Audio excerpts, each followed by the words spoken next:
So doctor Bala అసలేంటి, మీరు doctor అంటారు, బాలా అంటారు, అడ్వకేట్ అంటారు, ఇది పొలిటికల్ అనలిస్ట్ అంటారు, అసలు ఏంటి మీరు ఇప్పుడు? ఎందుకంటే ఈ మధ్యకాలంలో మీరు చేస్తున్న యాక్టివిటీస్, మీరు కనిపిస్తున్న ఛానళ్ళు, మీ మీద వస్తున్న ఎలిగేషన్స్, ఇవన్నిట్లో చాలామందికి క్వశ్చన్, అసలు డాక్టర్ బాలా ఎవరు? అడ్వకేటా, లేకపోతే పొలిటికల్ అనలిస్టా, లేకపోతే ఇంకేమైనా వేరే వర్క్ చేస్తున్నారా? అసలు ఏంటి, అసలు మీ బ్యాక్గ్రౌండ్ ఏంటి అసలు? చాలా మందికి తెలియని విషయం ఏంటంటే అడ్వకేట్ అంటే ఓన్లీ అడ్వకేట్ అని అనుకుంటున్నారు. Advocate is the first social engineer in the society. అంటే civilian rights or rule of law or infringement of constitutional rights ఏమైనా జరిగినప్పుడు ప్రొటెస్ట్ చేయడము, లేకపోతే ధర్నాలు చేయడము, లేకపోతే ఇలాంటి ప్రతి ఒక్కదానికి సామాన్యుడికి ఏవైతే హక్కులు ఉంటాయో అదేవిధంగా లాయర్కి ఇంకా ఎక్కువ ఉంటాయి. ఎందుకు అంటే ఒక పొలిటీషియను రాజ్యాంగం ప్రకారము ఎలక్షన్స్ జరిగిన తర్వాత, ఓట్లు వేసిన తర్వాత గెలిచి ఎక్కడికి వస్తాడు? అసెంబ్లీకి వస్తాడు. అసెంబ్లీలో దేని ఫాలో అవుతారు? Assembly business rules. ఆ బిజినెస్ రూల్స్ దేనికి అనుగుణంగా తయారు చేస్తారు? రాజ్యాంగానికి అనుగుణంగా తయారు చేస్తారు. అడ్వకేట్ దేని మీద చదువుకుంటాడు? అదే రాజ్యాంగము, దానికి సంబంధించిన చట్టాలు, ఇవన్నీ. సో ఫస్ట్ సోషల్ ఇంజనీర్ ఎవరు సొసైటీలో? లాయర్. ఏ ఇష్యూ వచ్చినా మాట్లాడే రైటు, పోలీస్ వాళ్ళకు ఏ విధంగా అయితే ఇన్వెస్టిగేషన్ చేసే రైట్ ఏదైతే ఉంటుందో, ప్రాసిక్యూషన్ సైడ్ ఇన్వెస్టిగేషన్ చేసే రైట్స్ ఏదైతే ఉంటుందో, అలానే అడ్వకేట్కి కూడా డిఫెన్స్ సైడ్ ఇన్వెస్టిగేషన్ చేసి ఎవిడెన్స్ని, అలానే దానికి సంబంధించిన ఇన్ఫర్మేషన్ని కలెక్ట్ చేసే రైట్స్ మాకు ఉన్నాయి. దానికి అడ్వకేట్ యాక్ట్స్ అని ఒకటి ఉంది, సిఆర్పిసి, ఇప్పుడు బిఎన్ఎస్ఎస్ ఒకటి ఉంది, ఇండియన్ ఎవిడెన్స్ యాక్ట్ ఒకటి ఉంది, కాన్స్టిట్యూషనల్లో కొన్ని ప్రొవిజన్స్ ఉన్నాయి. సో ఇన్ని ప్రివిలేజెస్ ఉన్న ఏకైక వ్యక్తి ఎవరంటే అడ్వకేట్, లాయర్. మనం చూసాం చరిత్రలో ఎంతోమంది బ్యారిస్టర్లే ఈ దేశాన్ని ఒక గమనంలోకి తీసుకొచ్చారు.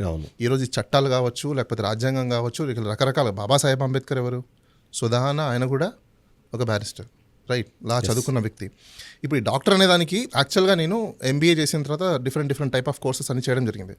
2-3 టైమ్స్ నేను పిహెచ్డీస్ రాసి ప్రొఫెసర్స్తో కొంచెం ఇష్యూస్ ఉన్నాయి. మీకు అందరికీ తెలిసిందే పిహెచ్డీలో ఎంత ఇష్యూస్ ఉంటాయో. వాటిని డ్రాప్ అయిన తర్వాత నేను ఈ పొలిటికల్ కన్సల్టింగ్, అంటే first business consulting, tax consulting, political కన్సల్టింగ్లోకి వచ్చాక యూత్ ఇన్ పాలిటిక్స్ అనే ఒక కాన్సెప్ట్లో నేను చేసిన యాక్టివిటీసు, సర్వే రిపోర్ట్స్, లేకపోతే ఇలాంటి ఏవేవైతే ఉంటాయో దానికి సంబంధించినవి కొన్ని హానరీ డాక్టరేట్స్ అనేది జనరల్గా సొసైటీలో ఇస్తుంటారు. ఓకే, నాకు అలా ఒక 2 హానరీ డాక్టరేట్స్ అనేది వచ్చాయి. దానివల్ల నాకు ఈ హానరీ డాక్టరేట్ అనేది ఓన్లీ నేమిక్లేచర్.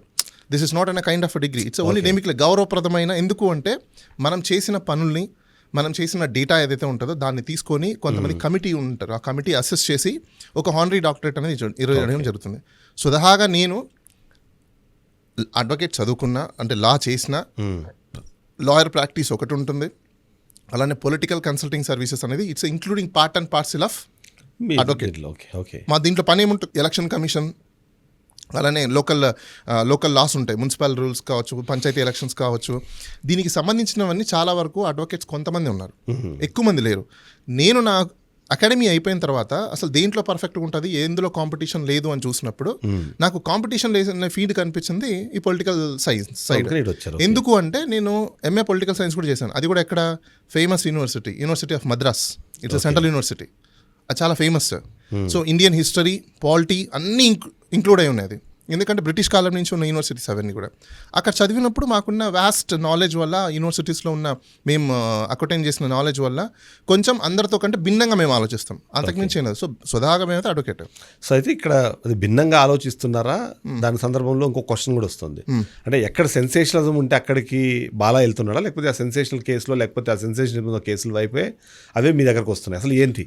ఓకే, దీనికి నేను మీకు ఒక న్యాయ సురక్ష అని చెప్పేసి అని మేము ఒక కాన్సెప్ట్ని డిజైన్ చేస్తున్నాం. దీంట్లో పీడింపబడిన బాధ్యతలు ఎవరైతే ఉంటారో వాళ్ళు మమ్మల్ని అప్రోచ్ అవ్వచ్చు. ఇది ప్రోబోనో సర్వీసెస్ టైప్. దీంట్లో ఎవరో డబ్బులు పెట్టాను కదా, డబ్బులు పెట్టేవాళ్ళు డబ్బులు ఫీజులు పెట్టించుకోగలుగుతారు, లేకపోతే ఎక్స్పెన్సెస్ ఇవ్వగలుగుతారు. ఇందులో అందరూ ఉంటారు. ప్రజెంట్ గవర్నమెంట్లో ఉన్న వాళ్ళు ఉంటారు, అపోజిషన్లో ఉన్న వాళ్ళు ఉంటారు, రకరకాలుగా. ఇప్పుడు ప్రతి మనిషి ఏదో ఒక పొలిటికల్ పార్టీకి ఓటు వేయకుండా ఉండరు, సింపథైజర్ ఉండకుండా ఉండరు. అయినంత మాత్రాన ఆ పొలిటికల్ పార్టీకి మేము చేస్తున్నాము అనడం అనేది వాస్తవం కాదు. ఎందుకంటే ప్రతి పొలిటికల్ పార్టీ కూడా మా క్లయింటే, నిజం చెప్పాలంటే. అలా అని చెప్పేసి అని బాధింపబడిన వాళ్ళకి మేము సైడ్, ఇప్పుడు లాయర్ అనేవాడు ఎవరికైతే రైట్స్ కోల్పోయి ఉంటారో వాళ్ళ తరపున నిలబడతాడు. సో ఇప్పుడు మీరు ఏదైతే చెప్పుకుంటూ వచ్చారో సెన్సేషన్ అనే దగ్గర, ఈ సెన్సేషన్ ఎందుకైంది? వాళ్ళ రైట్స్ని, వాళ్ళ రూల్ ఆఫ్ లాని, ఇన్ఫ్రింజ్మెంట్స్ ఆఫ్ కాన్స్టిట్యూషనల్ రైట్స్ జరిగినప్పుడే ఒక లాయర్ అనేది వస్తుంది. అంటే మీరు అది చేయకపోతే మేము రాముగా, ఒక లాయర్ అనే వాళ్ళు రారుగా. అంటే సొసైటీలో ఏవైతే ఇష్యూస్ ఉన్నాయో వాటిల్లో కొంచెము భిన్నంగా ఆలోచించి జస్టిస్ డెలివరీ ఎలా చేయాలని ఆలోచించే దాంట్లో మేము ముందున్నాం. ఓకే. కాబట్టి బాధింపబడిన వాళ్ళు ఎవరైతే ఉన్నారో మా దగ్గరకు వస్తున్నారు, అంతకుమించి ఏం లేదు అక్కడ. అంటే పేదవాళ్ళు అట్లాంటి వాళ్ళు కాకుండా ఇప్పుడు మీకు ఈ మధ్యకాలంలో చూస్తే రామ్ గోపాల్ వర్మ కేసుని మీరు డీల్ చేస్తున్నారు. మొన్న కిరణ్ రాయల్ సంబంధించిన ఇష్యూలో లక్ష్మీరెడ్డిని మీరు డీల్ చేస్తారు. ఇలాంటి కేసెస్ వచ్చేటప్పటికి వాళ్ళిద్దరూ కూడా సరే బాధింపబడ్డారా లేదా అన్నది పక్కన పెడితే వాళ్ళిద్దరూ అఫిలియేటెడ్ టు వైఎస్ఆర్సీపీ అనే ఒక డిస్కషన్. ఆ వైఎస్ఆర్సీపీకి మీరు అనుకూలంగా మాట్లాడతారు, సరే పొలిటికల్ అనలిస్ట్గా మీరు డిబేట్లకు వచ్చినప్పుడు కూడా ఆ లైన్ తీసుకుంటారు అనే ఒక పర్సెప్షన్ని క్రియేట్ చేసి సో మిమ్మల్ని వైఎస్ఆర్సీపీకి సంబంధించిన ఒక లాయర్ గాను లేకపోతే ఆ సింపథైజర్ మీరే పదం వాడారు, మేబీ ఆ సింపథైజర్ అనే ఉద్దేశంతో మీరు ఆ కేసెస్కి వెళ్తున్నారని ఒక క్వశ్చన్ వస్తుంది. మళ్ళీ దానికి మీరే సంబంధం. ఒకటి ఇప్పుడు సింపథైజర్ అని అనుకుని ఇప్పుడు రకరకాల వాళ్ళు ఆలోచించుకునే ఒక సైకాలజీని బట్టి ఉంటుంది, రైట్? సైకాలజీలో 2 టైప్స్ ఉంటాయి. సైకాలజీగా డిజార్డర్ ఒకటి ఉంటాడు, యాంటీ ఆర్డర్ ఒకటి ఉంటారు. సో దీంట్లో ఏ వ్యక్తి యొక్క ఇంటర్ప్రిటేషన్ని ఎవరు ఆపలేం. ఇప్పుడు నేను చేసి సపోజ్ ఇప్పుడు రామ్ గోపాల్ వర్మ గారు తీసుకోండి. రామ్ గోపాల్ వర్మ గారు కేసు కంటే ముందు నాకు తెలుసు, పరిచయం ఉన్నింది. సో రామ్ గోపాల్ వర్మ గారికి నోటీస్ వచ్చిన దగ్గర నుంచి మీడియాకి వచ్చిన తర్వాత నేను పరిచయమైనట్టు కనిపిస్తుంది. దానికంటే ముందు మేము ఎన్ని రోజులు ఆ నోటీస్ గురించి డిస్కషన్ చేశాము, ఏ యాంగిల్స్లో డిస్కషన్ చేశాము, ఏమేమి రూల్స్ గురించి డిస్కషన్ చేశాము, ఇవన్నీ డిస్కషన్ చేసుకుంటేనే మేము ఒక కొత్త వాదాన్ని బయటికి తీసుకొచ్చాం. ఏంటి, డిజిటల్ పోలీసింగ్ కావచ్చు, లేకపోతే వర్చువల్ హీరింగ్, వర్చువల్ ఇన్వెస్టిగేషన్ కావచ్చు. ఇవన్నీ కొత్త కొత్త ఎందుకు వచ్చాయి? ఆన్ ద స్పాట్ రావు కదా, దానికంటే ముందు బ్రెయిన్ స్ట్రామింగ్ జరుగుంటుంది, డిస్కషన్ జరుగుంటాయి.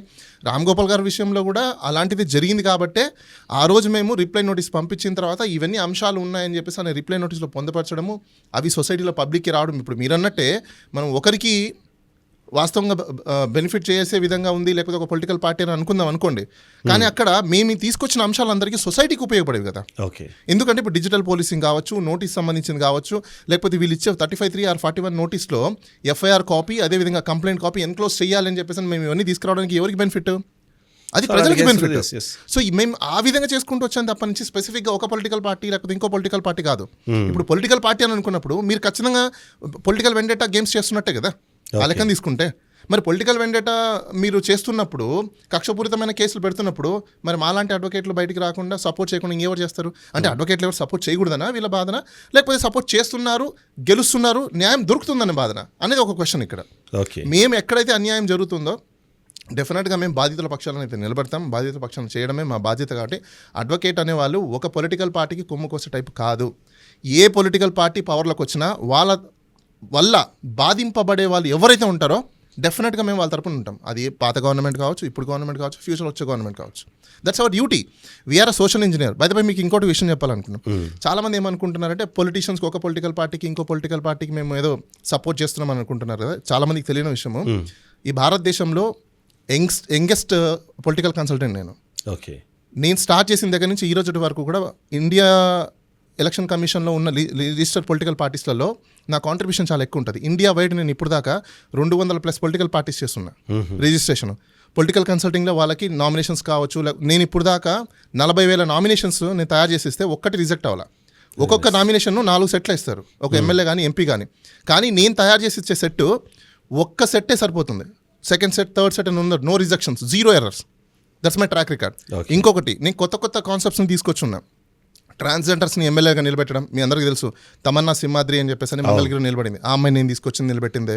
ఆ అమ్మాయిని ఇంటర్వ్యూ చేసి కూడా చెప్పిద్దాం అమ్మాయి. ఇట్లా ట్రాన్స్జెండర్స్తో కొత్త కాన్సెప్ట్స్ల మీద ఎమ్మెల్యేని కంటెస్ట్ చేయించడం ఓవర్ ఇండియా వైడ్ చేశా. తర్వాత ప్రామిస్ బాండ్ పేపర్ మీద మేనిఫెస్టోని డిజైన్ చేసి మన జేడి లక్ష్మీనారాయణ గారు ఇచ్చారు. That's concept is my. ఎందుకంటే జేడి లక్ష్మీనారాయణ గారికి కూడా నేను చేస్తున్నాను. మీకు ఆయన ఇంటర్వ్యూ చేసిన కూడా ఆయన కూడా చెప్తాడు. ఈవెన్ ఆయన పొలిటికల్ పార్టీకి కూడా నేను కన్సల్టింగ్ చేస్తున్నాను. ఇలా చాలా మందికి మీకు తెలిసిన విషయమే. ఎందుకంటే చిదంబరం గారు మీరు చాలా క్లోజ్. ఈవెన్ షర్మిల గారికి చేస్తున్నాము. తర్వాత ఆంధ్రప్రదేశ్లో చాలా కొత్త పొలిటికల్ పార్టీస్ వచ్చే వాళ్ళకి చేసాము, తెలంగాణలో చేసాము, బీహార్లో చేసాము, కర్ణాటకలో చేసాము, తమిళనాడులో చేసాము.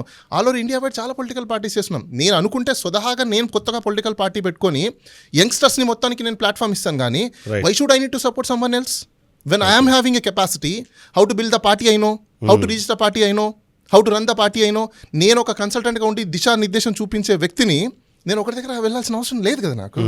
నేను సుధాగా పెట్టి నేనే రప్పించుకోవాలి. ఎందుకంటే ఇప్పుడు జరుగుతున్న పొలిటికల్ సిస్టంలో ప్రజల్ని మభ్యపెట్టి మోసం చేసి దగా చేసి చేస్తున్న పొలిటీషియన్స్ ఉన్నారు తప్ప, అది కూడా ఏంటి, ఒక్కొక్కరు 4 సార్లు గెలిచిన తర్వాత కూడా ఇంకా ప్రామిసులు చేసి మేము వస్తాం, మేము చేస్తామని మభ్య పెడుతున్నారు. But we're youngsters, we're not like that. అయితే మీరు అన్నట్టు డిజిటల్ పోలీసింగ్ కానివ్వండి, లేకపోతే ఆన్లైన్ ఈ ఇన్వెస్టిగేషన్ని మొత్తం ఆన్లైన్లో చేయడం అనేది అసలు లీగల్గా దానికి ప్రొవిజన్ ఉందా? అసలు చట్టం దాన్ని అనుమతిస్తుందా? ఎందుకంటే ఎవిడెన్స్ యాక్ట్ ప్రకారం మీరు చూసినప్పుడు ఏవైతే ఈ ఈ వీటన్నిటిని కన్సిడర్ చేస్తుందా అన్నది ఒక క్వశ్చన్ కూడా చాలా మందిలో ఉంది. See, సో అది అది ఎట్లా? మేము రామ్ గోపాల్ వర్మ గారి కేసులో రిప్లై నోటీస్ ఏదైతే రాసిచ్చామో ఒంగోలు పోలీస్ వాళ్ళకి, దాంట్లోనే క్లియర్ కట్గా కొన్ని సుప్రీంకోర్టు జడ్జ్మెంట్స్ కావచ్చు, బిఎన్ఎస్ఎస్లో ఉన్న ప్రొవిజన్స్ కావచ్చు, కొన్ని కన్వెన్షన్స్ ఆర్ ప్రిన్సిపల్స్ కావచ్చు, కోర్టులో కొన్ని డిజిటల్ ఎరా వచ్చిన తర్వాత అవలంబించే ప్రక్రియలు కావచ్చు, ఇవన్నీ కూడా మెన్షన్ చేశాం. World wide, international wide policing ఎలా జరుగుతుంది, ఎలా ఇన్వెస్టిగేషన్ జరుగుతుంది, సైబర్ క్రైమ్స్ని ఎలా డీల్ చేయాలి, వీటిని కూడా మేము వాళ్ళకి దాంట్లో పొందుపరిచాం. ఎందుకు, మీకు ఒకవేళ లేకపోతే కనుక ట్రైనింగ్ కూడా తీసుకోమని సజెషన్ కూడా ఇచ్చాం. దీనికి చాలా మందికి ఇప్పుడు ఏ డిపార్ట్మెంట్లో అయినా ట్రైనింగ్ అనేది కామన్ అండి. గవర్నమెంట్ డిపార్ట్మెంట్ కావచ్చు, ప్రైవేట్ డిపార్ట్మెంట్ కావచ్చు, ఎవ్రీ టైం వాళ్ళకి కేటీ చాలా ఇంపార్టెంట్. నాలెడ్జ్ షేరింగ్ లేకపోతే కన్నా వాళ్ళు ఎన్హాన్స్ చేసుకోలేరు. ఇప్పుడు కొత్త కొత్త జడ్జ్మెంట్స్ వస్తాయి, కొత్త కొత్త రూలింగ్స్ వస్తాయి, వాళ్ళ యొక్క ప్రొసీజర్స్ మారుతుంటుంది, జీవోలు వస్తుంటాయి, అలానే గవర్నమెంట్ జిఎస్ఆర్లు వస్తుంటాయి. ఇవన్నీ ఒక మనిషి ఎప్పుడు తెలుసుకుంటారంటే, ఇప్పుడు మీరు చూస్తుంటారు జుడిషియల్ ఆఫీసర్లు కూడా ట్రైనింగ్ వెళ్తుంటారు. ఎవ్రీ 6 monthsకో 1 yearకో ఇప్పుడు మంచి జడ్జి ట్రైనింగ్కి వెళ్ళారంటారంటారు. ఎందుకు? Every one have some knowledge. ఎక్కడి నుంచి అక్వటైన్ చేస్తారు, ఎక్కడి నుంచి గెట్ చేస్తారు, where they will get, they'll go to the training centres. అలానే పోలీస్ అకాడమీ ఒకటి ఉంది ట్రైనింగ్ ఇవ్వడానికి, అలానే జుడిషియల్ అకాడమీ ఒకటి ఉంది జడ్జెస్కి, అలానే ఇంకా గవర్నమెంట్ వాళ్ళకి కూడా స్టేట్ ట్రైనింగ్ సెంటర్ ఒకటి ఉంది, హ్యూమన్ రిసోర్స్ సెంటర్స్ ఒకటి ఉంటాయి. ఇవన్నీ దేనికోసం ఉన్నాయి? ట్రైనింగ్ అవ్వడం కోసము. సో అలా మేము కూడా ఎవ్రీ డే మేము ఒక డైరెక్టరీ లాగా మేము అప్డేట్ చేసుకుంటాం. వికీపీడియాలో అప్డేట్ అవుతూ ఉంటుందో మా సెల్ఫ్ మేము అప్డేట్ చేసుకోవడం వల్ల, టెక్నాలజీని అడాప్ట్ చేసుకోవడం వల్ల అందరికంటే కొంచెం ముందుకున్నాం. అంతకుమించి ఏం లేదు. ఇప్పుడు సపోజ్ ఇప్పుడు మీకు లైవ్లా ఒకప్పుడు మీకు జడ్జ్మెంట్స్ తీసుకోవాలంటే చాలా టైం పట్టేది, బుక్స్ రెఫర్ చేయాలి. ఈరోజు ఏంటి, ఫింగర్ టిప్స్ మీద వస్తున్నాయి. సో ఆ టెక్నాలజీని మేము యూజ్ చేసుకొని ఈజీ యాక్సెస్లో we are procuring all the information. So ఆ ఇన్ఫర్మేషన్ ప్రొక్యూర్ చేసినప్పుడు ఏమవుతుంది, ఎక్కడైతే మీకు రైట్స్ కానీ రూల్ ఆఫ్ లాని ఉల్లంఘిస్తుందో మాకు టక్కుమని దాని వైలేషన్ కనిపిస్తుంది. సో ఇమీడియట్లీ మేము ఏం చేస్తాం, దాని సొల్యూషన్ ఏంటని వెతుకుతాం. సో యూజువల్గా క్లయింట్కి ఏం కావాలి, ఎవరు స్పీడీగా జస్టిస్ డెలివరీ చేయగలుగుతారు, ఎవరు స్పీడీగా వాళ్ళకి కావాల్సిన ఆర్డర్ని తెప్పించగలుగుతారు, ఎవరు కరెక్ట్గా వాళ్ళకి సర్వీస్ చేయగలుగుతారు, వాళ్ళ ప్రాబ్లమ్స్ని అర్థం చేసుకోగలుగుతారు, దానికి తగ్గట్టుగా కేసుని హ్యాండిల్ చేయగలుగుతారు అనే వాళ్ళ దగ్గరికే క్లయింట్ వెళ్తారు. సో ఇప్పుడు నాకు వచ్చిన క్లయింట్స్ కూడా ఈ డిజిటల్ మార్కెట్లో, డిజిటల్ ఎరాలో, ఈ సైబర్ క్రైమ్స్, ఆన్లైన్ క్రైమ్స్, లేకపోతే ఈ సోషల్ మీడియాకి సంబంధించిన క్రైమ్స్లో నేను మార్కెట్లో కొంచెము అందరికీ నాలెడ్జ్ షేర్ చేస్తున్నా. సో ఆల్వేస్గా నేను నాలెడ్జ్ షేర్ చేసినప్పుడు ఏ వ్యక్తి అయినా ఏమనుకుంటారు, ఆయనకు ఆల్రెడీ తెలుసు కదా, లెట్ అప్రోచ్ అనుకుంటారు. దానివల్ల నాకు అప్రోచ్ అవుతున్నారు. ఇప్పుడు మీకు ఎగ్జాంపుల్ చెప్తాను. పోసాని గారి కేసు ఉంది. ఫస్ట్ పోసాని కృష్ణమూర్తి గారిది మార్నింగ్ నుంచి ఆఫ్టర్నూన్ వరకు వీఆర్ హ్యాండిల్. మేము హ్యాండిల్ చేసిన తర్వాత వాళ్ళు వద్దన్నారు, వాళ్ళు నెక్స్ట్ మిగతా వాళ్ళు చూసుకుంటారన్నారు. మేము సైలెంట్ అయిపోయాం. సో ఇప్పుడు నా దగ్గర నుంచి కేసు వెళ్ళిపోయింది కదా అంటే ఇప్పుడు అది నేను హ్యాండిల్ చేశాను ఆఫ్టర్నూన్. అదందరికీ తెలిసిందే. మీడియాలో ఆయనతో మాట్లాడడము, చేయడము, మేము రిజెక్షన్ పిటిషన్ రెడీ చేయడము, బెయిల్ పిటిషన్ కూడా ఆ రోజు రెడీ చేసుకోవడము. క్లయింట్ వద్దన్నప్పుడు మేము కూడా ఏం చేయలేం కదా. క్లయింట్ స్టాండ్ అయితేనే మేము చేయగలుగుతాం. ఇప్పుడు బెస్ట్ ఎగ్జాంపుల్ ఇప్పుడు కిరణ్ రాయల్ ఇష్యూ తీసుకోండి. కిరణ్ రాయల్ ఇష్యూ కూడా మాకు క్లయింట్ ఉంటేనే మేము చేయగలం, అదర్వైజ్ మేము చేసాం. దానికి వెళ్ళే ముందు ఒకసారి ఇప్పుడు ఆర్జీవీ కేసు ఇప్పుడు ఎక్కడ దాకా వచ్చింది, నిన్న హైకోర్టులో కూడా స్టే వచ్చింది. సో ఏంటి అసలు, అంటే మీరు సజెస్ట్ చేశారు డిజిటల్ పోలీసింగ్ చేయండి, లేకపోతే నేను వర్చువల్గా వచ్చి నేను వస్తాను అంటే కోర్టు లేదా పోలీసులు ఒప్పుకోలేదు, ఖచ్చితంగా మీరు రావాల్సిందన్నారు. ఒంగోలు అక్కడికి వెళ్ళారు, పోలీస్ స్టేషన్ ఇన్వెస్టిగేషన్ జరిగేది. సో ఏంటి అసలు అక్కడ ఏం జరిగింది, ఇప్పుడు కరెంట్ సిచ్యువేషన్ ఏంటి, ఆయన ఇప్పుడు అంటే ఎంత ఇమ్యూనిటీ వచ్చినట్టు దానివల్ల? ఒకటి, వాళ్ళ ఇన్వెస్టిగేషన్కి కావాల్సిన ఇన్ఫర్మేషన్ వాళ్ళు అడిగారు, ఆయన చెప్పారు, దెరెన్స్ మ్యాటర్. తర్వాత వాళ్ళు ఏం ఛార్జ్ షీట్ వేస్తారు, వెయ్యరా లేకపోతే ఇంకా టైం తీసుకుంటారు ఏంటనే అది వాళ్ళ మీద ఆధారపడి ఉన్నది.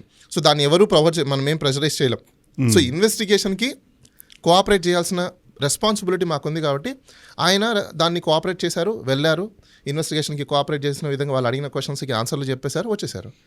ఆ కేసులో పెద్ద గ్రావిటీ లేదు. ఎందుకు, సోషల్ మీడియా కేసులో ఏముంటుంది వాస్తవంగా చెప్పాలంటే, అంత మీకు ఎవిడెన్స్ అన్నీ ఆన్ ఎయిర్లో ఉంటాయి, క్లౌడ్లో ఉంటాయి.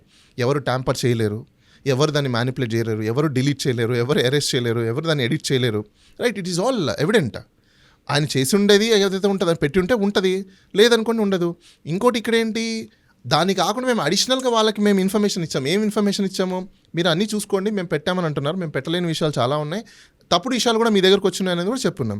ఇంకా అది పోలీస్ వాళ్ళు పరిశీలించి ఇంకా దానికి సంబంధించినవన్నీ వాళ్ళ ఇన్వెస్టిగేషన్ కంప్లీట్ అయిపోయిన తర్వాత they'll file final report, that nothing but charge sheet అయిపోయాక ఇంకేం ఉండదు. ఇప్పుడు ఆయన ఫ్రీగా ఉండడం ఎందుకంటే we followed rule of law. Okay, violation చేసినప్పుడు ఎస్ వైలేషన్ జరిగింది, we approach to the court of law. So therefore we're safe అంతే. సో ఆర్జీవీ అరెస్ట్ అవుతారా లేదా అని ఇంకా క్వశ్చన్ మార్క్ ఉంది, అరెస్ట్ అయ్యే అవకాశం ఉందా? ఓకే, ఎందుకంటే ఇప్పుడు ఆల్రెడీ ఇన్ని కేసెస్లో కోఆపరేట్ చేసి ఇన్వెస్టిగేషన్స్కి మేము సపోర్ట్ చేసి దానికి సంబంధించినవన్నీ మేము సపోర్ట్ చేస్తున్నప్పుడు where is the question is arise. మేము ఇంత కోఆపరేట్ చేసినప్పుడు ఎప్పుడైనా ఏం ఆలోచిస్తారంటే, అరెస్ట్ చేసేటప్పుడు వీళ్ళు కొన్ని రీజన్స్ చూపించాలి. ఏంటి అంటే, ఇన్ఫ్లుయెన్స్ చేయగలుగుతారు విట్నెస్ని, లేదంటే ఎవిడెన్స్ని ట్యాంపర్ చేస్తారు, లేదంటే ఇన్వెస్టిగేషన్కి కోఆపరేట్ చేయరు, లేదా ఎస్కేప్ అవుతారు. ఈ 4 కండిషన్స్ మెయిన్గా చూస్తారు. ఈ 4 కండిషన్స్లో ఎక్కడ మేము వైలేట్ చేయాలి. సో అలాంటప్పుడు అరెస్ట్ చేసే క్వశ్చన్ రాదనమాట. ఎప్పుడైనా ప్రిన్సిపల్ ఏముంటుందంటే 7 years దాటి ఎక్కువ ఏదైతే శిక్ష పడే కేసెస్ ఉన్నాయో వాటిలో అరెస్ట్ చేయొచ్చు అన్నది ఒకటి ఉన్నప్పుడు వీళ్ళు కావాలని అలాంటి సెక్షన్స్ పెడుతున్నారు. ఆ సెక్షన్స్ మళ్ళీ మీరు ఒకవేళ దాన్ని డిస్పోజ్ చేయాలన్నా మళ్ళీ కోర్టుకి వెళ్ళాల్సిందే. కానీ మీన్ వైల్ అయితే అరెస్ట్ అనేది స్కోప్ ఉంది అన్నది ఒకటి చెప్తుంటారు. ఇక్కడ మోర్ దెన్ 7 years ఉన్నాయి. హీనియస్ అఫెన్సెస్ కావచ్చు, గ్రేవ్ అఫెన్సెస్ అలాంటివి ఉన్నవి కావచ్చు. వాటిల్లో పోలీస్ వాళ్ళకి పవర్ ఉంది. Police officer having a power to arrest without warrant, వాళ్ళకి అది పవర్ ఉంది కాబట్టి. సో ఇది ప్రొరగేటివ్ పవర్ వాళ్ళకి. ఎవరి దగ్గర నుంచి అప్రూవల్ కూడా తీసుకోవాల్సిన లేదు. వాళ్ళ డిస్ట్రిక్ట్ సూపరింటెండెంట్ ఆఫీస్ దగ్గర నుంచి వారెంట్ తీసుకొని వెళ్ళిపోయి చేసేయచ్చు. కానీ బిలో 7 years ఉన్నప్పుడు అరుణేష్ కుమార్ అనే ఒక జడ్జిమెంట్ ఉంది.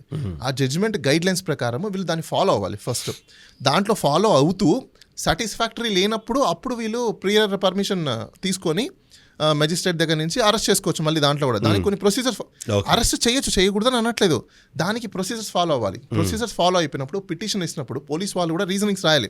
నేను ఎందుకు అరెస్ట్ చేయాలనుకుంటున్నా, సో రీజన్స్ అనేది. ఇక్కడ వన్స్ మేము ఆ రీజన్స్ని కంప్లై చేసి ఉన్నప్పుడు, వాళ్ళ కండిషన్స్ ఏవైతే కంప్లై చేసినప్పుడు క్వశ్చనే అరైజ్ అవ్వదు. అరెస్ట్ అవుతారు, అరెస్ట్ చేయాలనే క్వశ్చన్ అరైజ్ అవ్వదు. ఎందుకంటే ప్రీవియస్ అన్ని కేసెస్లో కంప్లై చేసిన వ్యక్తి ఈ కేసులో ఎస్కేప్ అవుతారు అనే దానికి ఛాన్స్ లేదు. సో దేర్ ఫోర్ వాళ్ళు అరెస్ట్ చేసే స్కోప్ లేదు. ఎన్ని వాళ్ళు తప్పుడు కేసులు పెట్టుకున్నా ఇన్వెస్టిగేషన్స్కి అన్ని కేసెస్లో కోఆపరేట్ చేసిన వ్యక్తి ఒక కేసులో చేయలేదు అనే అంశాన్ని తీసుకొచ్చినప్పుడు జనరల్గా జ్యుడిషియల్ మైండ్ సెట్ ఎలా ఉంటుందంటే మీకు స్కేలింగ్ చేస్తారు. ఆ స్కేలింగ్లో ఎవరి వైపు ఎక్కువ వెయిటేజ్ ఉంటుందో వాళ్ళని బేస్ చేసుకొని జడ్జ్మెంట్ అని ఉంటుంది. ఇప్పుడు 10 కేసుల్లో మేము కోఆపరేట్ చేసాం అనుకోండి, ఒక కేసులో చేయట్లేదు అంటే ఇట్స్ అ పోలీస్ వాళ్ళ ఫాల్ట్. ఎందుకు ఇన్ని కేసులు కోఆపరేట్ చేసిన వ్యక్తి ఒక కేసుకు చేయట్లేదు అన్నది అంటే it's a false information. Absolutely. So కాబట్టి కోర్టు ఖచ్చితంగా దానికి ఆర్డర్ ఇస్తుంది. సో ఇక్కడ ఈయన కేసులో కూడా ఏంటంటే నిన్న స్టే రావడానికి కూడా రీజను ఎప్పుడో 2015లో కేసు 2024లో మేల్కొని కేసు పెట్టడం ఏంటి అనేది జడ్జి గారు కూడా అర్థమైపోయింది, కోర్టుకు అర్థమైపోయింది. అది అందరికి జనాలకు తెలిసిన విషయము. ఈ రోజు తెలిసిందని చెప్పేసి కేసు పెట్టడం తెలుగు ప్రజలకు అందరికీ తెలుస్తుంది కాంట్రవర్సీ అనేసి. సో అక్కడ క్లియర్గా అర్థమైపోయింది మాలిఫైడ్ ఇంటెన్షన్ ఉంది, ఇది పొలిటికల్ వెండేటా ఉందని చెప్పేసి. సో క్లియర్ సిఐడి పెట్టిన కేసు కోర్టు నమ్మింది. పోసాని ఇష్యూ కూడా సేమ్ సిమిలర్ కదా 2014. అంటే ఒకటి ఇక్కడ పోసాని గారి ఇష్యూలో ఏమైందంటే మీకు ఎప్పుడైనా అరెస్ట్ చేసిన తర్వాత, అరెస్ట్ చేయకుండానే ఉండాలి. అరెస్ట్ చేసిన తర్వాత కోర్టులో ప్రొడ్యూస్ చేసినప్పుడు కొన్ని ప్రిన్సిపల్స్ అనేది ఉంటాయి, కొన్ని రూల్ ఆఫ్ లా ఉంటుంది, కొన్ని అప్లికేషన్స్ అనేది మ్యాండేటరీ. అవి లేకుండా మనం వాదిస్తే వాల్యూ ఉంటుంది. ఫస్ట్ ఆఫ్ ఆల్ ఇక్కడ జరిగింది ఏంటంటే మీరు రిజెక్షన్ పిటిషన్ వేసి, రిమాండ్ రిజెక్షన్ లేకపోతే అరెస్ట్ రిజెక్షన్ పిటిషన్ వేసి ఆర్గ్యూ చేస్తే ఆ పిటిషన్ మీద ఆర్డర్ పాస్ చేయాల్సి ఉంటుంది. అక్కడ ఏమవుతుందంటే మీకు ఎప్పుడైతే అరెస్ట్ చేసి ప్రొడ్యూస్ చేస్తారో మెజిస్ట్రేట్ దగ్గర, వాళ్ళు ఓన్లీ రిమాండ్ డైరీ మాత్రం ఇస్తారు. ఆ రిమాండ్ డైరీలో ఏముంటుంది, వాళ్ళు చెప్పిన వర్షన్ ఉంటుంది, మనం చెప్పే వర్షన్ ఏముండదు. సో అప్పుడు జడ్జి ఏం చేస్తారు, ఆల్వేస్గా మీరు ఆర్గ్యుమెంట్ చేసినవి చాలా తక్కువ వాల్యూలోకి తీసుకుంటారు.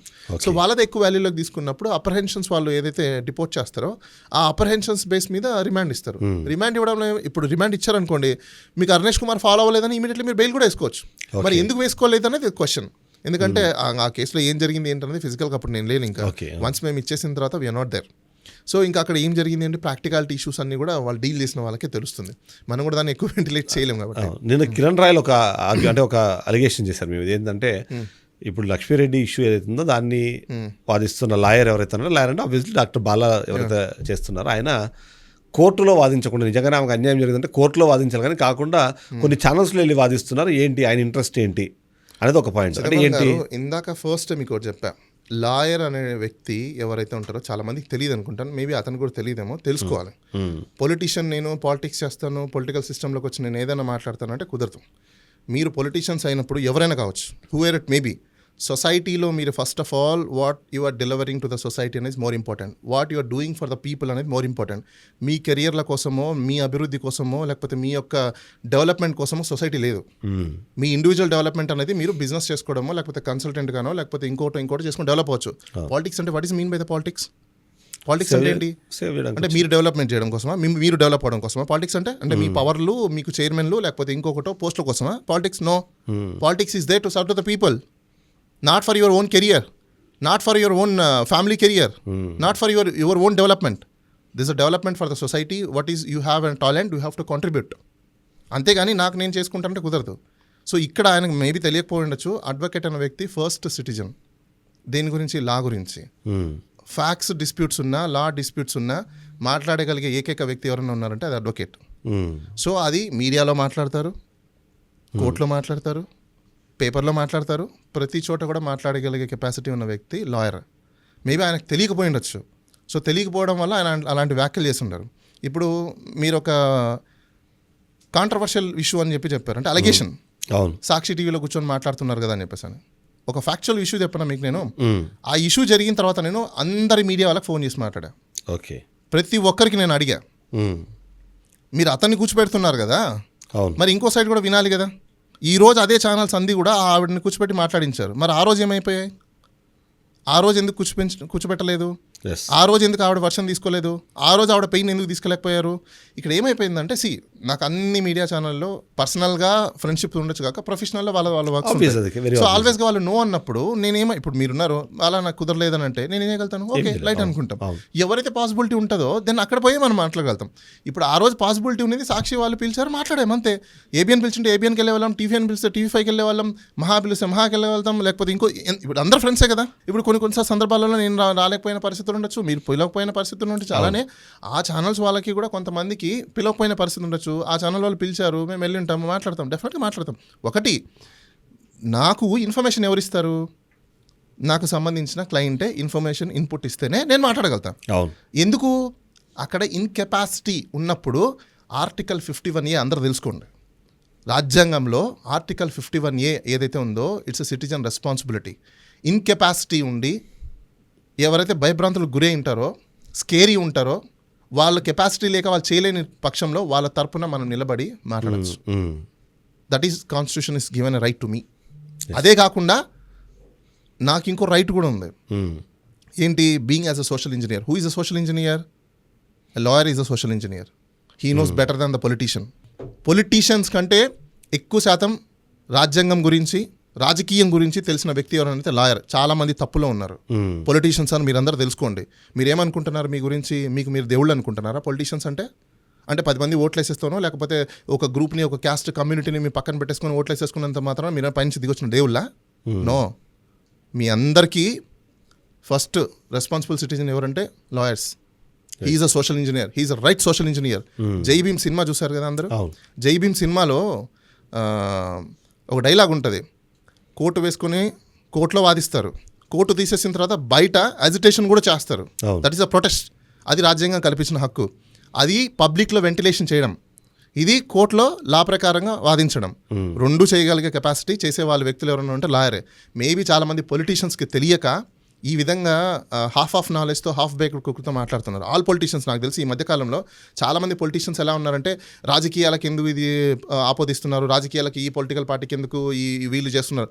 మీరందరూ తెలుసుకోవాల్సింది ఏంటంటే, రాజకీయ నాయకులు మీకు ఫస్ట్ ఆఫ్ ఆల్ నాలెడ్జ్ లేదు.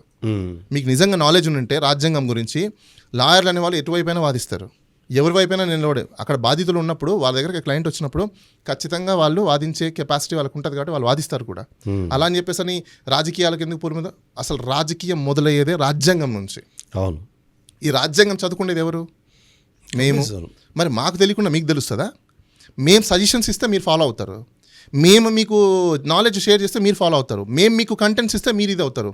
అంతేగాని మీ మీద మేము డిపెండ్ అవ్వలేదు కదా, పొలిటీషియన్స్ మీద మేము లేము కదా. అంటే మీరు సొసైటీలో తిరిగినంత ఒక 10 మందిని వేసుకొని తిరిగితే లీడర్లు అనుకుని ఫీలింగ్లోకి వెళ్ళిపోతే మాకేం తెలీదా? నో. సో ఇప్పుడు ఆ కేసు ఎక్కడ దాకా వచ్చింది? కిరణ్ రాయల్ కేసు ఎక్కడ దాకా వచ్చింది?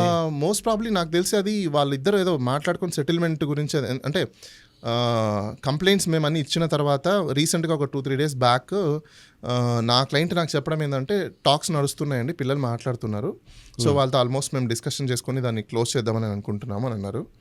మరి వాళ్ళు నేను చూడగా ఆవిడ ఒక ప్రెస్ మీట్ పెట్టింది, ఇతను కూడా ఒక ప్రెస్ మీట్ పెట్టారు, ఇద్దరు 2 ప్రెస్ మీట్లు పెట్టారు. దాంట్లో ఒక్కొక్క వర్షన్స్ చెప్పడం అయితే జరిగింది.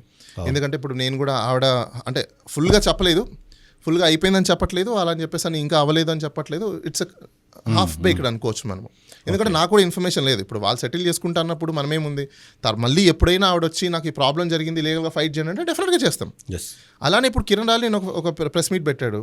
ఆ ప్రెస్ మీట్ పెట్టడంలో ఆయన కొన్ని క్లారిటీస్ అవి ఇచ్చుకున్నారు, పొలిటిసైజ్ అనుకున్నారు. ఇంకో చాలా మందికి తెలియదు అంటే దీంట్లో ఎవ్వరు పొలిటీషియన్స్ లేరు. టు బీ హానెస్ట్ చెప్పాలి అంటే ఏ పొలిటికల్ పార్టీ, ఏ పొలిటీషియన్స్ కూడా మాకు కనీసము మేము ట్రాన్స్పోర్టేషన్స్ కూడా ఆటోలు వాడుకున్నాం. నిజంగా మాకు పొలిటికల్ సపోర్ట్స్ ఉంటే దిగగానే కార్లు వస్తాయి, దిగగానే మాకంటే రెడ్ కార్పెట్ వేసి తీసుకెళ్తారు. అవును. మేము తిరుపతిలో నేను ఓపెన్ చెప్తాను, ఆటోలలో తిరిగాం మేము. మ్మ్. మరి నిజంగా పొలిటికల్ సపోర్ట్ మేము ఆటోలో తిరుగుతామా? It's a factual situations. అవును. ఎందుకంటే మాకు తెలుసు రియాలిటీ. పాపం ఆడదే డబ్బులు లేవు, ఆమె ఒక బాధితురాలు. ఇక్కడ ఒకటి డార్లింగ్, నేను సమాజానికి ఈరోజు నేను ఒక విషయం చెప్పాలనుకుంటున్నాను బీఆర్కే న్యూస్ ద్వారా. అందరూ గుర్తుపెట్టుకోండి, ఈ రాష్ట్రంలో ఆడవాళ్ళు బాధింపబడితే డెఫినెట్గా బాల అక్కడ ఉంటాడు, నో డౌట్. నైస్. ఎవరైనా కావచ్చు. నేను మీ ద్వారా అందరికీ సందేశం ఇస్తున్నా, ఆడవాళ్ళు ఎవరైనా ఒకటి మీ ఎమోషన్గా మీ పర్సనల్ లైఫ్ ఉంటే మాత్రం ఎస్ అబ్సల్యూట్లీ యువర్ రైట్. కానీ ఎమోషన్ని పర్సనల్ లైఫ్ని అడ్డం పెట్టుకొని ఎవరైనా మిమ్మల్ని వాడుకొని లేకపోతే మిమ్మల్ని ఎవరైనా టార్చర్ పెట్టి మిమ్మల్ని హింసించి మీ యొక్క జీవితాన్ని హరించే విధంగా ఎవరు చేసినా ఎవ్వరు ఉపేక్షించకండి. డెఫినెట్గా నన్ను కాంటాక్ట్ అవ్వండి, నేను నిలబడతాను. రైట్. న్యాయపరంగా మీకు రావాల్సిన న్యాయం ఏదైతే ఉందో అది ఇవ్వడానికి మేము ఆల్వేస్ న్యాయ సురక్ష అనే వెబ్సైట్ కూడా ఒకటి ఓపెన్ చేస్తున్నాను నేను త్వరలో. ఓకే. ఆ వెబ్సైట్లో మీరు మీ ప్రాబ్లమ్స్ ఉంటే కనుక విమెన్ ఎవరైనా కావచ్చు, we're stand for the women. ఈరోజు విమెన్ మీకు కంటితాడు పెట్టుకునిందంటే ఆ రాజ్యానికి మంచిది కాదు. అవును. మన ఇంట్లో ఆడవాళ్ళు ఉన్నారు, మేబీ తప్పులు ఒప్పులు ప్రతి చోట ఉంటాయి, అయినంత మాత్రం మనం తీసుకొచ్చి బహిరంగంగా బయట పెట్టలేము కదా. అవును. ఈ రోజు వీళ్ళు కాంప్రమైజ్ అని ఏదైతే అనుకుంటున్నారో అబ్సల్యూట్ అది వాళ్ళ పర్సనల్ ఇష్యూ. ఇప్పుడు నేను కూడా మాట్లాడలేను, ఎందుకు నాకు రైట్ లేదు. అవును. ఇప్పుడు వన్స్ ఒకసారి క్లయింట్ వద్దన్న తర్వాత నేను కూడా ఏం చేయలేను. True. ఇప్పుడు వాళ్ళిద్దరు ప్రెస్ మీట్ పెట్టుకున్నారు, నేను ఏమైనా చెప్పగలుగుతానా? నో. ఎప్పుడు దాకా లీగల్గా వాళ్ళకి ఏదైనా కావాలన్న వరకు నేను చేయగలుగుతాను. Maybe I think so, maybe ఆయన కొన్ని అలిగేషన్స్ కూడా నా మీద చేశాడు. అవును. But what ever it maybe, allegations అన్ని కామన్, మేము పెద్దగా పట్టించుకోము. ఎందుకంటే ఇంటర్నెట్ ఆఫ్ చేస్తే ఉంటాయి, ఆన్ చేస్తే ఉంటాయి, ఆఫ్ చేస్తే పోతాయి. అలాంటి వాటి గురించి పెద్ద భయపడి మనం చేసేదేం లేదు. కానీ పొలిటీషియన్స్ అడ్వకేట్స్ని థ్రెటన్ చేయడం అనేది కరెక్ట్ కాదు. అది మీరు ఎప్పటికైనా అది మీకే చాలా ప్రాబ్లమ్. ఎందుకంటే రేపటి రోజు మళ్ళీ మీకు లీగల్ ఇష్యూస్ వచ్చినప్పుడు you have to come to the before the lawyer only. అయితే నేను సందేశం ఇవ్వాలనుకునేది ఏంటంటే మహిళలకు ఎవరైనా కానీ, మహిళలే కాదు ఇంకా ఎవరైనా మీ రాజ్యాంగం తరపున కల్పించబడిన ఏ హక్కులు ఉల్లంఘించినా, మీకు ఆ హక్కుల్ని ఎవరైనా మిమ్మల్ని హరిస్తున్నా ఖచ్చితంగా నన్ను అప్రోచ్ అయితే నేను స్టాండ్ అవుతాను, నో డౌట్. ఇంకొకటి, పొలిటీషియనా నేను అని అనుకుంటే ఎస్ డెఫినెట్లీ ఫ్యూచర్లో పొలిటీషియన్ డెఫినెట్గా మేమే పొలిటీషియన్ అవుతాం. లాయర్ పొలిటీషియన్స్ ఎంతోమంది అవుతారు, మేము కూడా అవుతాం. ఎందుకు? కొన్ని హక్కులు సాధించాలంటే మాకు కూడా పవర్ కావాలి కాబట్టి. ఈ రోజు మేమే అవ్వకపోయి ఉండొచ్చు, ఇన్ ఫ్యూచర్లో నేను పార్టీ పెట్టచ్చు, ఇన్ ఫ్యూచర్లో నేను కూడా యూత్ని మొబిలైజ్ చేయొచ్చు. మాకు తెలిసినంత ఐడియాలజీ మీకు తెలియదు, ఇప్పుడున్న పొలిటీషియన్స్ తెలియదు. 40 ఏళ్ళ ఇండస్ట్రీ కావచ్చు, 30 ఏళ్ళ ఇండస్ట్రీస్ కావచ్చు, 3 times 4 times మీరు ఎమ్మెల్యేలు ఎంపీలు అయ్యిండొచ్చు. బట్ మాకున్న ఫోర్కాస్ట్ మీకు ఉండదు. డెఫినెట్గా నేను చెప్పగలుగుతాను. ఖచ్చితంగా రాబోయే రోజుల్లో యూత్కి ఉన్నంత స్కోప్ పొలిటీషియన్స్లో, పొలిటికల్ పార్టీలలో ఎవరికి ఉండదు. సో ఆంధ్రప్రదేశ్లో ప్రస్తుతం ఈ అరెస్టులు లేకపోతే ఈ కేసెస్ ఇష్యూస్ అన్ని చూసినప్పుడు ఏంటి అసలు, అంటే మీకు ఏమనిపిస్తుంది, అక్కడ సిచ్యువేషన్ ఏమనుకుంటున్నారు? ఇక్కడ ఏమైపోతుందంటే మనం ఎక్కడి నుంచి నేర్చుకుంటాం? ఎల్డర్స్ని చూసే నేర్చుకుంటాం. సపోజ్ గత ప్రభుత్వం తప్పు చేసిందని అంటున్నారు, ఓకే అనుకుందాం. గత ప్రభుత్వం తప్పు చేసిందంటే వీళ్ళు ఎక్కడి నుంచి నేర్చుకున్నారు? ప్రీవియస్ యాన్సిస్టర్స్ అంటే ఎవరు? ప్రీవియస్ 2014-19 ఎవరున్నారు? ప్రజెంట్ ఉన్న వాళ్ళే. ఈ తప్పుల్ని ఎక్కడో కూడా ఎవరు స్టాప్ చేయాలి? ఎల్డర్స్ అనేవాళ్ళు స్టాప్ చేయాలి. ఎందుకు? మన సొసైటీ స్టాండ్ అయిందే దేని మీద? ఎల్డర్స్ దాని మీద. ఇప్పుడు మేము పిల్లలము, మా నాన్న వాళ్ళు మాకు నేర్పిస్తే కదా మాకు వస్తుంది. మీ అన్ని తప్పులు చేసేసి ఈరోజు మమ్మల్ని తప్పులు చేయొద్దంటే మాకెలా తెలుస్తుంది తప్పేది రైట్ ఇది అని చెప్పేసి అని? మీరు చేసిన తప్పులు ఈరోజు మీకు అవి శాపమై కూర్చున్నాయి. ఎందుకు తల్లిదండ్రులకు చాలామందికి ఈరోజు హాస్టల్లోకి పంపించేస్తున్నారు, లేకపోతే అనాథాశ్రమంలో పడేస్తున్నారు? రీజన్ ఏంటి? అవి మీరు నేర్పించినావు కదా మీ తల్లి. ఇప్పుడు మేము పుట్టినప్పటి నుంచి మేము పెరిగేంత వరకు మీరు మా నాన్నమ్మల్ని కావాలని, నా తాతయ్యలను కావాలని మీరు ఏ యాక్ట్ చేస్తున్నారో మా మైండ్లో రిజర్వ్ అయింటుంది, అది సేవ్ అయింటుంది. సొసైటీ కూడా అంతే. వీళ్ళు పాత కాలంలో అంటే ప్రీవియస్లో వీళ్ళు ఏవైతే చేస్తున్నారో యాక్ట్కి రియాక్షన్స్ జరుగుతున్నాయి. బట్ ఎవరు చేసినా అది తప్పే. ఒకటి, ఇప్పుడు వీళ్ళు ఏదైతే అరెస్టులు ఇప్పుడు చేస్తున్నారో present government, deliberate attempt towards of the society. This is not a democracy. డెమోక్రసీలో ఒకటి లా, రూల్ ఆఫ్ లా ఏదైతే ఉందో, law will take own course అని ఏదైతే మనం అంటామో, చట్టం తన పని తాను చేసుకోపోతుంది అంటామో, చట్టం తన పని తాను చేసుకోవాలి. కానీ చట్టాన్ని అడ్డం పెట్టుకొని మీ వెండేటాస్ని మొత్తం ఇక్కడ తీసుకోకూడదు. మీ పొలిటికల్ వెండేటా వల్ల ఈరోజు మనం కంప్లైంట్స్ చూస్తున్నాం. ఏంటంటే ఆ కంప్లైంట్స్లో రాసేది ఎప్పుడో ఏదో రోజు తిట్టారంట, ఈ రోజు మేల్కున్నారంట, ఈ రోజు video. How is it possible? మనం సొసైటీలోనే కదా ఉన్నాం. It's is not an political vendetta. But ఇలాంటి కన్వెన్షన్ని కానీ తీసుకొస్తే రేపు ఫ్యూచర్లో చాలా ఇబ్బంది పడతాం. ఎందుకంటే రేపు ఎవరికైనా ఇబ్బంది అది. సేమ్ వాళ్ళు రేపు ఇదే చేస్తే నెక్స్ట్ వచ్చిన వాళ్ళు ఇప్పుడు మీ మీద ఇప్పుడున్న పొలిటికల్ పార్టీస్ మీద ఇలాంటి చర్యలు చేస్తున్నారు కాబట్టి ప్రజలు చీదరించుకుంటున్నారు. మీరు చేయాల్సిన పనులు చేయాలి. అవును. మేనిఫెస్టో పెట్టుకొని వచ్చినప్పుడు పొలిటికల్ పార్టీస్ ఏం ఆలోచించాలి? ఫోర్కాస్ట్ని ఆలోచించాలి, బెనిఫిట్స్ని ఆలోచించాలి, డెవలప్మెంట్ గురించి ఆలోచించాలి. అది పక్కన పెట్టేసి ఎంతసేపు వీళ్ళని అరెస్ట్ చేసుకుంటాం, వాళ్ళని అరెస్ట్ చేసుకుంటాం, ఇంకోని అరెస్ట్ చేసుకుంటాం. మీ పాలసీస్ అరెస్టింగ్ పీపుల్ అన్నప్పుడు తీసుకెళ్ళి అందరూ లోపల పెట్టండి. ఎందుకు సమాజంలో ఈ గోల్ అనేది అవసరం లేదు కదా. అది మాకు మీరు వద్దబ్బా. ఇప్పుడు వీళ్ళు ఏం చెప్పాలి? మాకు ఓటు వేయని వాళ్ళు అందరూ లోపలికి వెళ్ళిపోయి చెప్తే వాళ్ళు వెళ్ళిపోతారుగా. మళ్ళీ అరెస్ట్లు ఇవన్నీ గోల్ ఎందుకు? మీకు నచ్చలేదు చెప్పండి వాళ్ళకి, మీకు ఆ పవర్ ఉంది కదా. పాసిబుల్లా 40% మంది No, ఓట్లు that's వేసారు మరి వైఎస్ఆర్సీపీ అలాంటప్పుడు అంటే వ్యతిరేకంగా ఇప్పుడు ఓటు వేసినట్టు ఆ రోజు. ఒకటి ఇక్కడ మనం అర్థం చేసుకోవాల్సింది, ఒక పొలిటికల్ పార్టీ గవర్నెన్స్లోకి వచ్చినప్పుడు వాళ్ళ డ్యూటీ ఏంటంటే రాజ్యాంగంలో షెడ్యూల్ 3 ప్రకారం ప్రామిస్ చేస్తాం, అదే ఓత్ తీసుకుంటాం. ఓత్ తీసుకున్నప్పుడు అక్కడ మనము రిలేషన్స్ని కానీ ఫ్రెండ్స్ని కానీ రాగదేశాలకు కానీ ఎవరికి అతీతంగా మనం పనిచేస్తామని అంటాం. అవునా? అది నిజంగా జరుగుతుందా? చాలామంది యూత్, నేను ఓపెన్ చెప్తున్నా, జనసేన పార్టీని నమ్మి ఎంతోమంది జాబులు వదిలేసి ఐటీ ఎంప్లాయీస్ ఎంతోమంది ఆశలు పెట్టుకొని ఈరోజు వచ్చి చేస్తున్నారు. కానీ ఈరోజు చేస్తున్నది ఏంటి? ఆ పార్టీ రియల్గా గవర్నెన్స్ చేస్తుందా? ఏం మాట్లాడుతున్నారో వాళ్ళకి అర్థమవుతుందా కనీసం? ఇలాంటి దీనివల్ల ఏమైపోతుందంటే రేపు రాబోయే రోజుల్లో వాళ్ళ పొలిటికల్ పార్టీలో ఉన్న ఇంటలెక్చువల్స్ లేకపోతే యూత్ వీళ్ళ పక్కకి వెళ్ళిపోతారు.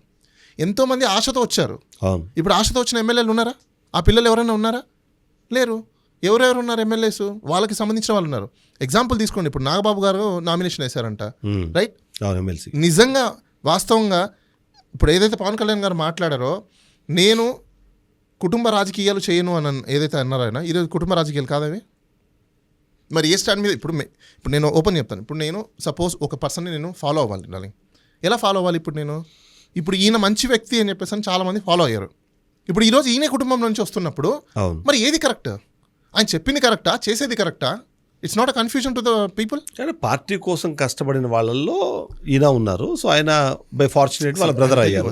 సో అట్లాంటప్పుడు పార్టీ కోసం కష్టపడిన వాళ్ళంటే కింద కార్యకర్తలు కష్టపడినారు, రైట్? సూర్యచంద్ర అని ఒక కంటెస్టెంట్ ఎమ్మెల్యే ఉన్నారు, 2019లో కంటెస్ట్ చేశారు. ఆయనకి ప్రెసిడెంట్ నుంచి అవార్డు కూడా వచ్చింది, బెస్ట్ సర్పంచ్ అవార్డు వచ్చింది. ఆ సూర్యచంద్ర ఎందుకు పక్కకి వెళ్ళిపోయాడు? ఈ రోజుటి వరకు కూడా కష్టపడుతున్నారు కదా గ్రౌండ్లో. ఏమైపోయారు సూర్యచంద్ర? ఇట్లా ఎంతమంది లేరు? మరి వాళ్ళందరూ ఎక్కడికి వెళ్ళిపోయారు? పార్టీ కోసం కష్టపడ్డారు అంటున్నారు. ఓకే, అంటే పార్టీలు దేనికోసం పుట్టాయి? ప్రజల కోసం పుట్టాయా, లేకపోతే మీ పవర్ల కోసము, మీ ఎంప్లాయ్మెంట్ కోసం పుట్టాయా? ఒక పొలిటికల్ పార్టీ పుట్టాలంటే డార్లింగ్, నేను 200 పొలిటికల్ పార్టీలకు కన్సల్టెంట్గా చేశాను కాబట్టి వాళ్ళ బైలాస్ రాస్తాను నేను. రాసి నాకు అలవాటు అయిపోయింది. ఐడియాలజీ డిఫరెన్షియేషన్స్ మీద కొత్త పొలిటికల్ పార్టీ పుడుతుంది. ఈ కొత్త పొలిటికల్ పార్టీ పుట్టినప్పుడు ఐడియాలజీ బేసిస్ మీద నువ్వు ఆ ఐడియాలజీని ప్రమోట్ చేయకుండా డిఫరెంట్ ఆఫ్ ఐడియాలజీ చెప్పేది ఒకటి, చేసింది ఒకటి అయినప్పుడు నీ ఫాలోవర్స్ ఏమవ్వాలి? నిజంగా చెప్తున్నా, ఫాలోవర్స్కి సైకలాజికల్ డిసార్డర్ ఫ్యాక్టర్స్ వచ్చేస్తుంది. ఎందుకంటే ఏది కరెక్ట్ అనేది వాళ్ళకి అర్థం కాక వాళ్ళు అసలు డైలమాలో ఉంటారు. ఏంటి చెప్పేది ఒకటి, జరిగేది ఒకటి, చేస్తున్నది. ఇప్పుడు వాళ్ళు కొత్తగా వచ్చిన వాళ్ళందరూ కూడా ఎక్స్పెక్ట్ చేస్తారు కదా, ఏదో ఒక పోస్ట్ నాకు వస్తుంది, నేను పొలిటీషియన్ అవుతాను, నేను కూడా సమాజానికి ఏదో సర్వ్ చేస్తాను, సేవ చేస్తాను అని ఎంతోమంది జాబులు వదిలేసి వచ్చిన వాళ్ళు ఉన్నారు. వాళ్ళందరికీ ఇవ్వండి, కొత్త వాళ్ళకి ఇవ్వండి. ఇప్పుడు వీళ్ళ ఫ్యామిలీ ఏదైతే మెగా కాంపౌండ్ ఉందో అది మొత్తం ప్రపంచం అందరికీ తెలిసిందే. ఇంకా మీకు పోస్టులు ఎందుకు? అదే వేరే వాళ్ళకి ఇవ్వచ్చు కదా. వేరే వాళ్ళకి ఇస్తే వాళ్ళు కూడా డెవలప్మెంట్ అవుతారు, ఎలివేట్ అవుతారు, వాళ్ళ ప్రెసెన్స్ కూడా బయటకు వస్తుంది, వాళ్ళు సొసైటీలో ఒకరని తెలుస్తుంది. కష్టపడిన వాళ్ళు ఉన్నారు కదా. ఇప్పుడు నేను ఎందుకు చెప్తున్నాను అంటే సూర్యచంద్ర అనేది ఆయన మన ఆంధ్ర సైడు కంటెస్ట్ చేస్తున్నారు. ఒకసారి మీరు కూడా ఆయన మీద స్టోరీ చేయొచ్చు, నాకు తెలిసి గూగుల్లో కొడితే చాలా వస్తాయి. బెస్ట్ సర్పంచ్ అవార్డు వచ్చింది ఆయనకి.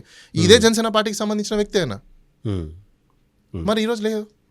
Okay, thank you.